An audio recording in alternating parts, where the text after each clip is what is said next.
Ah, yes. Final Fantasy VII, Final Fantasy VII, Final Fantasy fecking 7.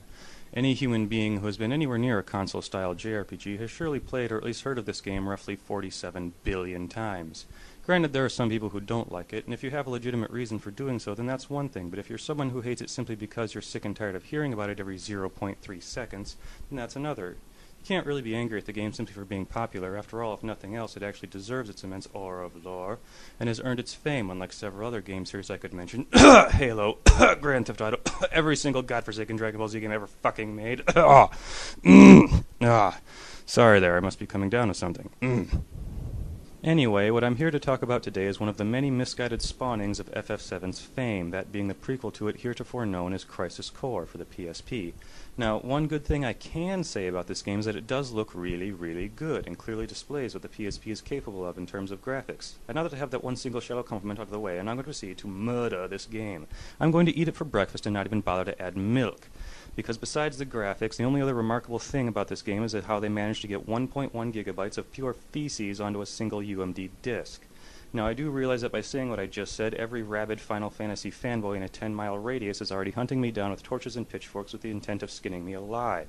But that's what I have the moat and crocodiles for, and frankly, those pussies can't swim. So let's get on with my savage dismantling of this game, shall we? Alright, storyline. The story starts off just before the likes of FF7 with you playing as Zack Fair, which that in itself is a huge spoiler and arguably pointless premise, because anyone who's already played Dearest 7 already knows full well what the ending of the game is going to be before they even push start. We know he dies, we know how, we know who done it, we know why, and we know what happens to his sword, so we can't really be surprised on any level when it comes to this story. The other main characters include Sephiroth / Cloud / Aerith, who has now been renamed Aerith for some odd reason, but I shouldn't have to tell you about any of them, as well as new characters Genesis, who is basically a pretty boy rich kid and more or less a red coat wearing version B of Sephiroth, whose dialogue consists almost entirely of reciting pretentious crappy poetry, and Angeal, who plays the role of Zack's senior and mentor in the Legions of Soldier, as well as apparently being the original owner of everyone's favorite Buster Sword, since apparently that sword is a whore. And while I'm at it, there are a few bitcheries I can throw at that subject too, since Zack starts out with some shitty generic sword that nobody cares about and is stuck with it for about 3/4 of the game, which is only about 6 hours since the game really is that blasted short, while the whole time the Buster Sword lies temptingly in front of you just out of reach like an attractive lady at a bar that you aren't quite drunk enough to approach yet. Then once you finally at long last obtain the all-hallowed BS, your very first fight after getting it is not with the Buster Sword, but instead with a freaking beach umbrella, as though they were doing it just to piss you off and taunt you with it a little longer. Yeah, thanks, Squeenix, dicks. The only new character that really piqued my attention at all was petite little Cisne, who is one of the Turks and appears to be a version B of Yuffie, since she uses the exact same weapon. However, she doesn't get much screen time and apparently totally sucks at being a Turk, since the only thing she ever does with her weapon is have it repeatedly knocked out of her hand to get stuck in the ground somewhere in the distance a moment later. Lame. As far as the actual plot goes, it's mostly a big wad of only vaguely interesting pretentious crap that passes for competent fan fiction, though can't seem to let go of the concept of one-winged douchebags or the phrase perfect monster, as the game will beat you over the head with these ideas over and over again throughout it. But in the end, they clearly didn't try all that hard coming up with the story. There are a small handful of decent scenes in the game, but they are quickly and brutally overridden by many more other scenes that are pathetically cheesy and or utterly retarded. Two of the biggest examples of this are first when you fight that immortal emblem of energy-breathing dragonic badassery Bahamut for the second time, in his new, bigger, shinier, extra stylized form with 50% more awesome that perms and conditions and makes julienne fries. And while faced with this towering, iconic deity of doom and fury, Zack's motherfucking cell phone rings, and he motherfucking answers it. What then follows is a thankfully brief but still excruciating bowl of intolerably arrogant cheese and idiocy that caused me to immediately put down my PSP and watch Zack die an unmerciful death because he fucking deserved it. The other scene that made me want to go down to Squeenix HQ and start committing homicide was the one where Zack confronts one of the big villains, and that thing we've all seen a million times happens where the villain presents a hollow attempt at getting the hero to join him so they can conquer the world together. And while this never worked before, this time it does. Now, maybe if it was done well and was interesting, such a thing could be a very compelling plot twist, but the thing is that the situation goes down exactly the same as all the other times we've seen it, which means the entire conversation between them goes, "Why are you doing this? This is wrong." "Well, why don't you join us? It'll be great." Okay, sure, let's go. La-di-da-di-da. That's it. That's the whole thing. I shit you not, that's all of it. Anywho, as far as the voice acting is concerned, I do have to admit that the voice acting in Crisis Core is simply superb. If you happen to enjoy hearing voices that sound like they came from the mechanized tongues of a batch of defective Furby toys, the complete lack of emotional emphasis and sense of personal interaction between the characters leaves a lot to be desired, and the way a lot of the cutscenes are directed appears to be very rushed, with the spoken lines crammed so close together it's like the VAs were zipping through the script as fast as possible just so they could break for lunch, and takes away a lot of what little drama the scenes manage to have. However, the far more bothering problem with the writing in this game is that the dialogue is positively horrid. We quickly learn that Zack here has the attention span and intellectual depth of a gnat, and of course because this was written by a nerdy guy who possibly still lives in his mom's basement, the problem shows its ugly moronic head the most when it involves writing what comes out of the mouth of the pretty female love interest. The dialogue between Aerith and Zack is so poorly conceived that I seriously cannot even take it seriously, with her spouting off such juvenile lines as, after he just saved her ass from getting eaten, "Wow, Zack, that's cool, period. You're so strong, period. You can beat up monsters, period." There is one of those handful of decent scenes between them, though it mostly manages to stay decent because Aerith keeps her mouth shut. But later on, she behaves as so much of an ungrateful twat that it made me look back on her getting stabbed by Sephi and actually start thinking that the bitch deserved it. Now then, on to the gameplay. Or more accurately, I would like to be able to talk about the gameplay, but I looked that word up in the dictionary and didn't see anything mention it, to find it as endless shit-boring button mashing. You run around until a random battle starts, and you start hacking and slashing at things all action RPG style, and while you can do things like block and roll, they don't really amount to diddly squat, since you will virtually never need to do them. Why not? Because this game is so disgustingly piss-easy and unbalanced that I can literally get in a fight, close my eyes, mash X for 5 to 20 seconds, then open them again to see what I've won. There's also the fact that the recovery time for rolling is so long that it would defeat its own purpose if the enemies weren't so mentally impaired.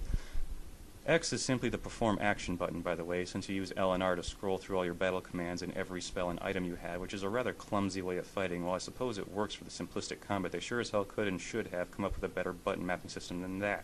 Early on in the game, the attacks were also horribly unbalanced, as the most effective thing you can ever do is just sit there and endlessly spam your normal attack all damn day. Sure, the basic spells do more damage per hit, but the animation for them is so long that you can easily do the same DPS, if not more, just by hacking away at them. There are also physical special moves you can use that spend AP instead of MP, though AP is a completely useless stat that adds nothing to the gameplay since you rarely need it for anything and will never run out of it.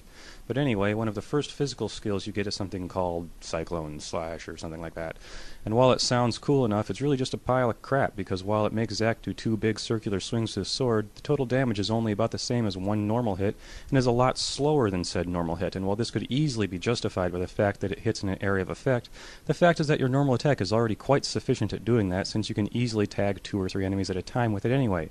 So the move Cyclone Slash, or whatever, should really be named the spend AP and waste time out of your life, just do the same damn thing you were already doing for free. The attack. Now, admittedly, the attack balance does get better as the game progresses, and you get better spells, but not by much, as a big cheap can of normal attack spamming is still the vast majority of all you ever do. Even in boss fights, the so-called strategy of the combat only slightly changes to hack away at boss for a bit until boss runs away, chase down boss, continue hacking until you take damage, then run off, cast cure once or twice, then continue mindless hack mashing. The only thing that makes bosses even remotely challenging is the fact that their unavoidable cutscene limit breaks happen instantly with absolutely no pattern or warning of any kind, and do damage of at least half the extent of your HP. More accurately, however, the bigger problem is the way the game commands are programmed, because while staying fully healed is of no issue at all, the way the game thinks is that when you push the button to give a command, the commands are all put into a sort of queue that the game will force Zack to go through in the order they were given, instead of doing the commands as you put them in, like in most games. What this means is that if you quickly push X 3 times to attack 3 times, instead of waiting for him to do each slash then push the button again, he'll still do 3 attacks, but if after the first slash the boss does their big instant unavoidable ass kicker move, thus rendering you in need of healing, no matter how many times you hurriedly tell Zack to use a restoring potion or spell, the first thing he'll do after getting up is run back over to the boss with 10 HP left and go back to attacking him the other 2 times before you can get him to do anything else. This is the sole reason that I lost some of the longer boss fights later in the game, which caused me much frustration and also caused me to discover that I had to sit through the 1 or 2 minute long cutscene that precedes most of the boss fights before I could try again, because while you can pause the damn things, you cannot skip them. Now, on to the DMW. The DMW, the fark-dangling DMW. It stands for Digital Mind Wave, or some contrived bullshit acronym like that, but the only thing you need to know is that it's only slightly more entertaining than the DMV. And I'm going to say this right now, that if I could take every last drop of my pure venomous spite and target it at but a single aspect of this game, it would be the DMW. It sits there festering in the top left corner of the screen like some nasty blister on the butt cheeks of gaming, and I can only imagine how shameful and dirty my PSP feels for having displayed it. What it is a slot machine. That's it. That's all it is. A slot machine. And it's how you do all your limit breaks and summons and pretty much anything beyond a normal move, as well as the worst level-up method I've ever seen. 3 reels, each with numbers 1 through 7 and character portraits on them, will keep spinning as long as you're in battle and will automatically stop every few seconds to see if anything happens. If at least one of the reels gets a 7, you'll be granted a temporary boost like having infinite MP or being invincible, but since you've got 3 of these reels always going, these huge boosts come along fairly often, which makes the game that much easier. But the real focus is that you use it for all your leveling and special moves. And by leveling, I mean that there are no experience points of any kind, and the only way to get stronger is you have to get 3 7s to level up once. I'm serious. That's how you level up. And if you get at least 2 numbers other than 7, like say 2 4s, then the material you have equipped in the 4th equipment slot will go up 1 level. And the thing is, this doesn't even happen until after you've managed to go into Limit Verge mode, which only activates when the left and right reels land on the same character portrait. Then you get that infinitesimal chance at leveling up. It seems as though the developers, or should I say the several grapefruit with faces painted on them, realized on at least some level how flawed this was, and in an extremely lazy attempt to balance it, went and jacked up the encounter rate obnoxiously high in order to give you as many chances as possible to winning a fucking level up. It is totally impossible to get anywhere quickly in an area that has monsters in it, since you're literally getting into fights about every 5 blasted steps, and I remember at least 3 separate times when I swear to God I didn't even move after finishing one fight before getting dragged into the next one. Now, as far as doing the limit breaks goes, there's a whole nother bag of flaming dog crap right there. Once you've gone and entered Limit Verge mode, if the center reel stops on the same face as the 2 next to it, you'll do the cutscene limit break associated with that story character. The limit breaks themselves are a level between 1 and 5, not 7 like everything else, oddly enough, that determines their strength and also appears to be totally random, since I sure as hell couldn't figure out any kind of rhyme or reason to how that was decided. The animations for limit breaks usually involve Zack doing an incredibly stupid-looking pose and or saying yet more dialogue that makes absolutely no sense whatsoever, even in context.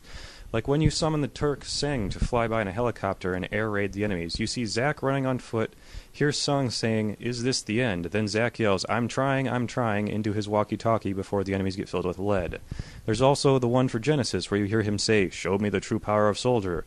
Then Zack says, "Mind your own business," just before blasting everyone with lightning magic. If that makes any sense to you, please explain it to me so I can continue not caring.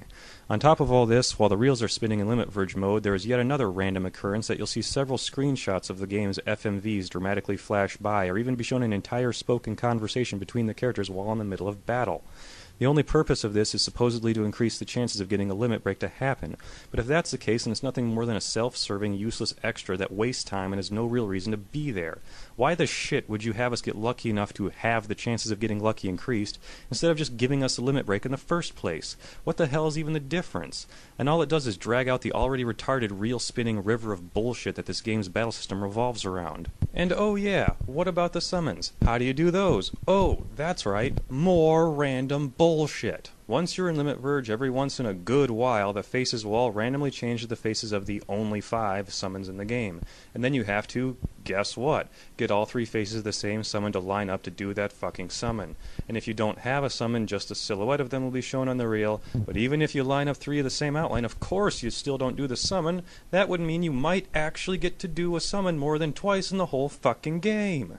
The DMW is completely, totally, and entirely flawed right down to its very existence, because it is primarily based off nothing more than pure, random, dumb luck. And as that hot slice of man-cake Yahtzee Croshaw put it, when you throw random chance into combat mechanics, all strategy has been thrown out the window, then scraped off the ground and used to pick up the broken glass. Which is a statement I couldn't agree with more if I was cloned from his loins and grafted to his spleen. Having any important aspect of a game, much less the battle design, be based solely off random chance is something that should never be used in game design, and there are 3 big fat reasons why.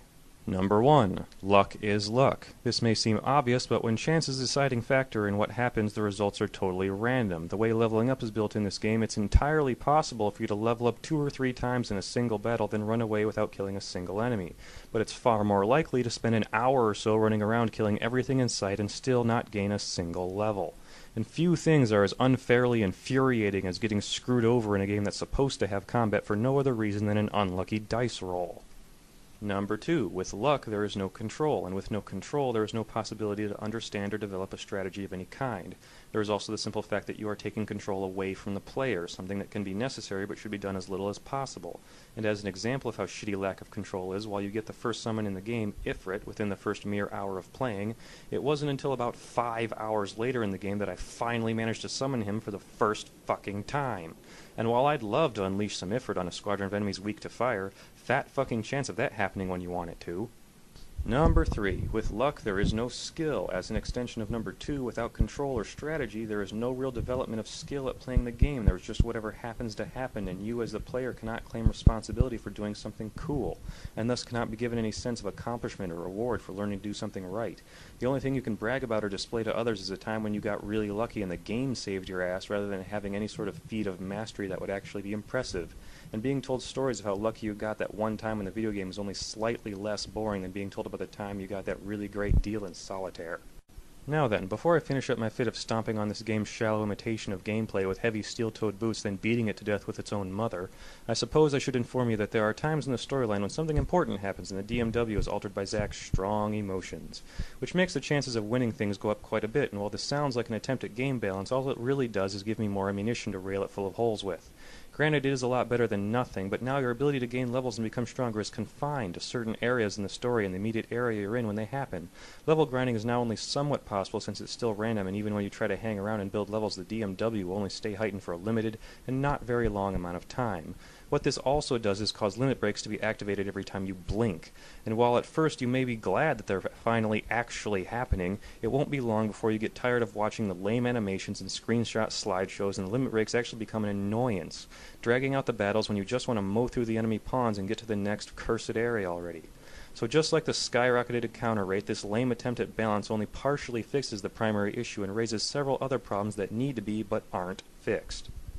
One last thing I'm going to rant about here is the extra missions the game offers. What these are is that since the game's main story is only a measly 8 hours long, they went and tried to artificially lengthen the gameplay and replay value by cramming in more than 100 shitty little extra side quests that can all be done from the vicinity of any save point.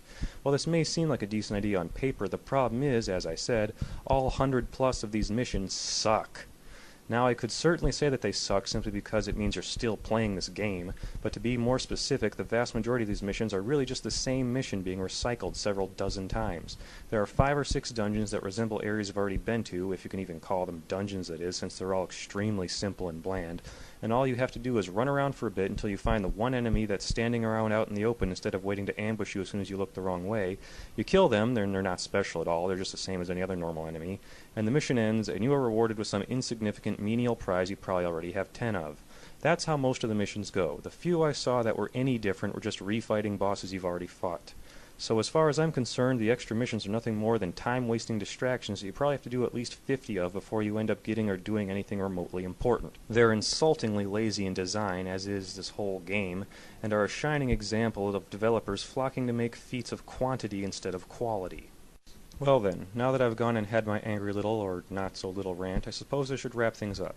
In the end, this game is very easily defined as a fan game, because it is blatantly as such. However, while I do wholeheartedly agree that it is indeed a fan game, I mean that it is a fan game only in the sense that it is meant to take cheap advantage of fans' blind loyalty and habit of buying anything that has the label of their precious fetish on it, whether it actually be any good or not.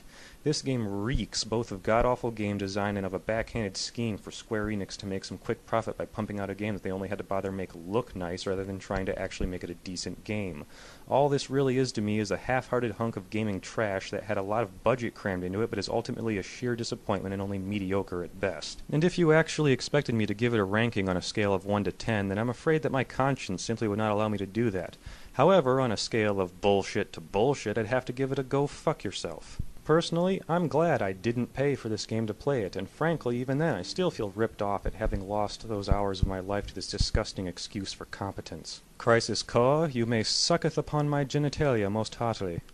I said good day.